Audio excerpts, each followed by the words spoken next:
Cette semaine en enquête, la disparition de Julie Bureau. Comment démêler le vrai du faux? Je regardais les journaux, j'ai regardé la télévision, j'ai jamais vu aucune photo de moi. J'ai jamais vu que j'étais recherchée. Vous étiez pas dans le coup, elle vous l'avait pas dit? Ben non, j'ai fait un saut quand les policiers me l'ont dit. J'ai tellement fait un saut. Je verrais pas pourquoi il n'aurait pas vu ça à la télévision, là. C'est impossible parce qu'il y a eu tellement de publicité autour de Julie Bureau dans tous les médias. Bienvenue à Enquête. Les personnes qui disparaissent laissent autour d'elles une foule de questions qui restent souvent sans réponse. Dans notre premier reportage, nous nous intéressons à l'histoire de Julie Bureau. Sa fugue a captivé le Québec. Pendant des mois, les Québécois ont suivi l'enquête pour retrouver cette adolescente de 14 ans disparue sans laisser de traces. Un cas exceptionnel puisqu'on l'a retrouvée vivante et en santé 3 ans plus tard. Mais avons-nous eu la vraie histoire? Enquête sur l'énigme de Julie Bureau.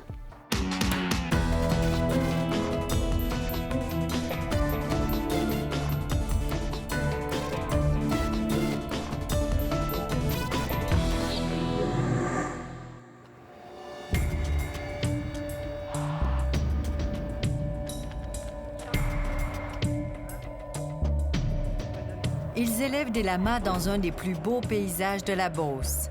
Regardez-les bien, vous les connaissez. Elle, c'est Julie Bureau, une adolescente portée disparue pendant 3 ans. Si j'ai choisi de fuguer au lieu de me suicider, c'est parce que j'étais pas heureuse, c'est parce que j'étais vraiment pas heureuse. J'ai jamais regretté ma fugue, je l'ai jamais regretté. Lui, c'est Jean-Paul Bernard, celui que tout le Québec a surnommé le Bon Samaritain. Tous les deux ont été au cœur d'une importante histoire de fugue. On l'a vraiment cherché, Julie Bureau. C'est un gros cas au Québec. Leur histoire a tout d'un film à suspense. Cette jeune femme a vécu sous 3 identités. Julie Bureau, Nancy Saint-Pierre et Cindy Bella. Une histoire où on ne sait pas où s'arrête la vérité et où commence le mensonge.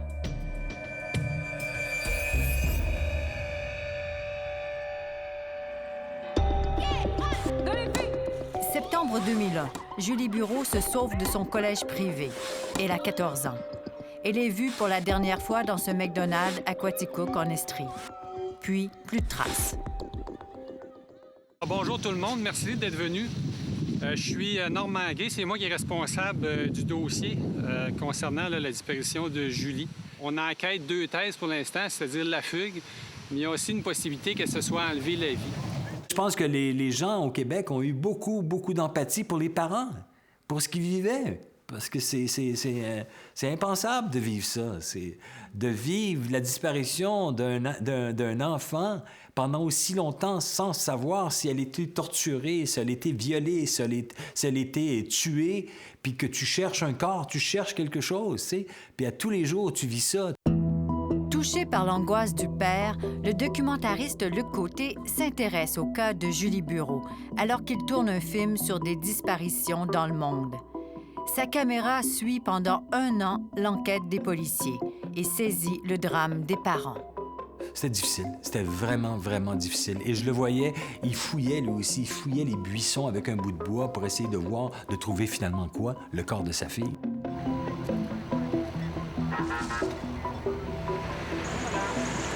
On cherche Julie Bureau.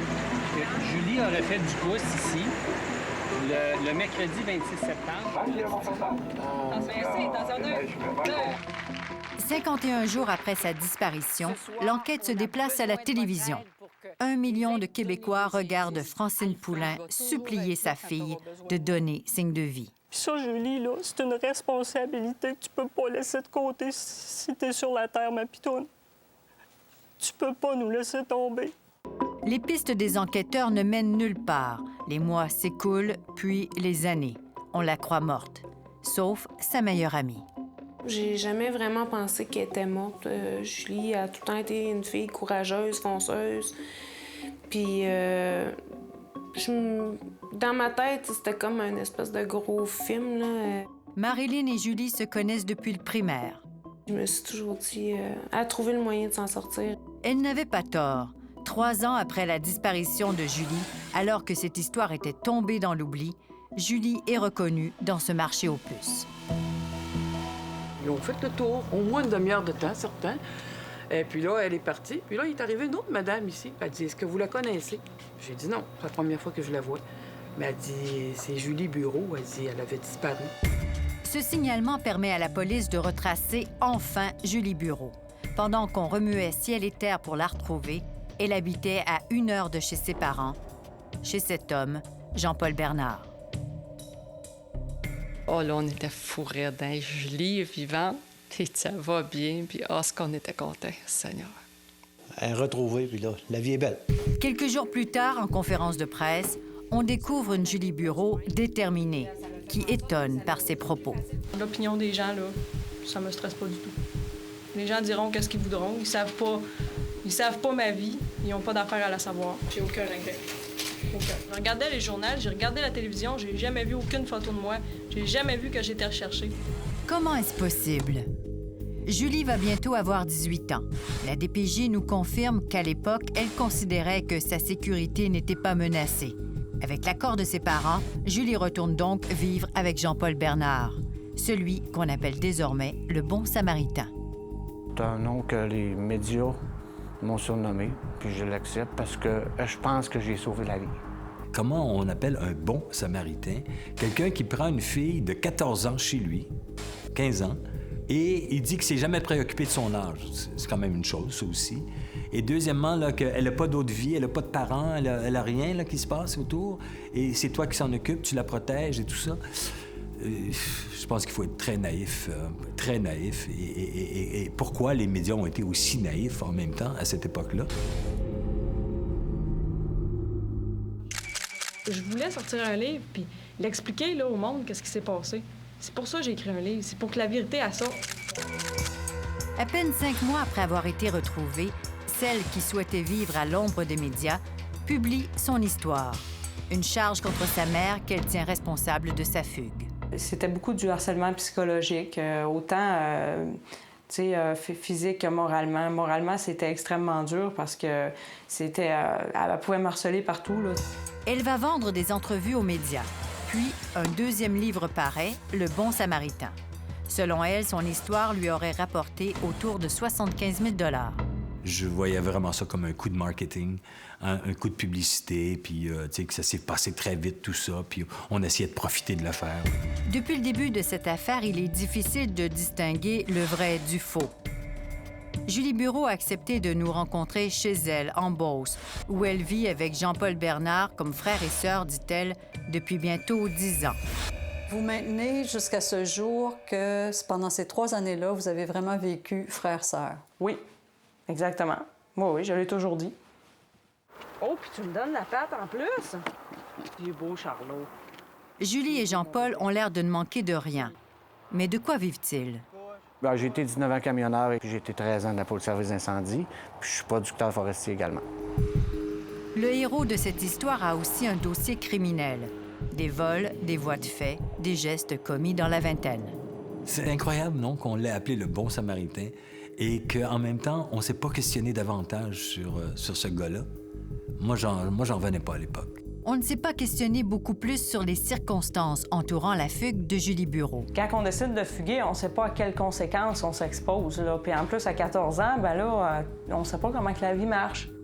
À l'été 2001, elle clavarde avec un étranger qui vient la chercher à Quaticook, à la sortie de l'école. Ah oui, il mettait ça beau, là, que j'allais avoir des beaux vêtements, tu sais, tout ce qu'il y a de plus beau pour une jeune fille, là. C'est la fuite vers Montréal. Au début, j'avais pas peur, mais après, quand j'arrivais à Montréal, j'ai compris qu'est-ce qui se passait, là. Selon ce qu'elle nous raconte, elle se serait retrouvée prisonnière d'un réseau de prostitution. Un enfer qui aurait duré 3 semaines. On m'a violée dès le premier soir. Ils m'ont attachée. Là, j'étais sûre qu'ils allaient me tuer, là. J'en revenais pas que ça existait des affaires de même. Puis quand j'ai eu la chance de m'enfuir, je me suis enfuie. Des événements traumatisants, s'ils se sont vraiment déroulés. Moi, je mets même en doute son histoire de Montréal. C'est sûr que ça devient quelque chose de plus excitant, là, qui a été kidnappé à Montréal, la prostitution, la drogue, puis tout ça. Selon la version de Julie, sa cavale se poursuit. Elle fuit Montréal en autostop et se retrouve en Beauce. C'est là qu'elle rencontre son bon samaritain, Jean-Paul Bernard, qui la fait monter dans son auto. Cette nuit-là, sur cette route de campagne, Julie Bureau devient Nancy Saint-Pierre. Il m'a demandé mon nom. Moi, j'ai dit que je m'appelais Nancy Saint-Pierre. J'avais 18 ans. Puis j'ai toujours fonctionné avec cette identité-là là, tout le temps que j'étais en fugue. Il n'y a pas personne qui a su qui que j'étais réellement. Personne? Pas même l'homme qui l'héberge pendant 3 ans? Vous étiez pas dans le coup, elle vous l'avait pas dit? Ben non, j'ai fait un saut quand les policiers me l'ont dit. J'ai tellement fait un saut. Est-ce que vous le croyez, lui, quand il dit qu'il ne savait pas que c'était Julie Bureau? Non, moi, je peux pas le croire. Je peux pas le croire. Comme je peux pas croire Julie non plus. Comme par exemple lorsqu'elle dit qu'elle ignorait qu'on la cherchait. Ses anciens amis, Marilyn et David, n'y croient pas. J'ai déjà vu sa maison, où est-ce qu'elle vit présentement. La grosse télévision qu'il y avait là, avec un beau satellite sur le toit. Je verrais pas pourquoi il n'y aurait pas vu ça à la télévision, là. C'est impossible parce qu'il y a eu tellement de publicité autour de Julie Bureau dans tous les médias et de dire qu'ils n'étaient pas au courant et tout ça. Moi, j'ai jamais acheté cette histoire-là. Les recherches dans le bois, vous avez pas vu ça à la télévision? Non, j'ai rien vu de ça. Votre père, votre mère qui parlaient des conférences de presse quand ils sont allés à l'émission de Claire Lamarche. Quand... Non, j'ai rien Mais vu de ça. vous écoutiez pas la télévision? Oui, j'écoutais la télévision. Oui, j'écoutais les nouvelles régulièrement. Puis j'ai pas vu ça. Non. Mais comment ignorer que ses parents la cherchaient? Est-ce que ça vous arrivait de penser, pendant ces 3 années-là, que vos parents étaient morts d'inquiétude? Bien, ça m'est déjà arrivé d'y penser, mais je savais que si je leur aurais donné une nouvelle, quoi que ce soit, ils m'auraient retracé, ça c'est sûr. La majorité des fugueurs appellent ou sont retrouvés dans un délai de 48 heures. Devant le silence de Julie, la Sûreté du Québec a poursuivi les recherches. 3 ans après sa disparition, des plongeurs fouillent encore des rivières en Estrie. La Sûreté du Québec n'a pas voulu chiffrer le montant des recherches, mais on peut avancer que l'enquête pour retrouver Julie Bureau a coûté des dizaines de milliers de dollars aux Québécois. Julie ne s'en est jamais souciée. Mais revenons sur les événements qui se seraient déroulés à Montréal. Après avoir été agressée, Julie nous dit qu'elle n'avait qu'un but, retrouver ses agresseurs. Il fallait que je me crée une autre identité, ça c'est sûr, pour faire mon enquête. Pour faire son enquête, Julie Bureau, alias Nancy Saint-Pierre, prend une autre identité, Cindy Bella, masseuse érotique. Elle espère ainsi qu'un de ses agresseurs de Montréal va mordre à l'hameçon et la contacter. Donc, j'ai passé des annonces sur Internet, comme de quoi que j'offrais des massages érotiques. Vous étiez prête à vous prostituer avec ces gars-là? Pour retrouver mon agresseur. Oui, je suis prête. Je veux en retrouver un des 4. C'est vraiment important. Avez-vous couché avec des gars ici qui sont venus? J'ai déjà offert des massages. Oui, ça m'est déjà arrivé aussi. Parce que j'avais vraiment un doute sérieux que ça pouvait être une des personnes que j'ai rencontrées à Montréal. Cindy aurait rencontré une dizaine d'hommes à domicile entre 2005 et 2008. Puis vous étiez d'accord avec ça? Ben oui, j'étais entièrement d'accord parce que je savais que c'était pas une quarantaine, 50aine de personnes qu'elle rencontrait. Je savais que c'était juste quelques-uns. Puis est-ce que vous étiez conscient que ces gars-là venaient ici puis qu'elle avait des relations sexuelles avec? Ben oui, peut-être pas tout le temps des relations sexuelles, mais j'étais conscient qu'ils venaient des purs étrangers. C'est la seule affaire que j'aimais pas, qu'ils venaient des purs étrangers dans ma maison. Curieux pour quelqu'un qui nous affirme en entrevue vouloir la protéger. Je veux lui donner une bonne qualité de vie à cette petite fille-là, là, juste 23 ans. C'est le temps qu'elle apprenne, là. Ça veut faire de quoi dans la vie. Moi, je suis partant pour ça. Je l'ai mis à l'ordre, je l'ai mis dans le droit chemin. En mars 2008, Cindy Bella, alias Nancy Saint-Pierre, alias Julie Bureau, donne rendez-vous à un client de Québec. L'histoire va prendre une autre tournure rocambolesque. Fait qu'on a eu une relation sexuelle.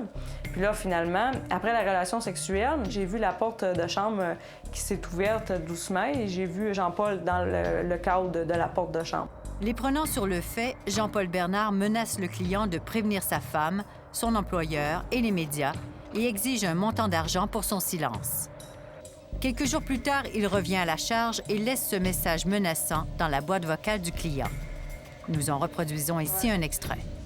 Salut, on est rendu lundi, toujours pas de nouvelles. Je vais te donner jusqu'à la fin de la journée pour y penser. Pense-y, ta vie est entre mes mains. Pense-y. Le client dénonce Jean-Paul Bernard à la police. Le bon samaritain est accusé d'extorsion. Il y a procès. Lors du procès, Julie et Jean-Paul soutiennent qu'il n'y a jamais eu d'extorsion et que c'est le client qui leur a offert 14 000 $ pour des objets qu'il aurait volés lors de sa rencontre avec Cindy. C'est beaucoup d'argent, ça. Il avait-tu peur aussi que vous disiez à sa femme ce qu'il faisait ici? Lui, c'était pour acheter le silence de Jean-Paul qui a offert ça, parce qu'il y avait commis un vol. Il y avait commis un vol, c'est grave. Julie explique au juge pourquoi elle se prostitue. Si elle offre des massages érotiques, c'est pour retrouver ses agresseurs.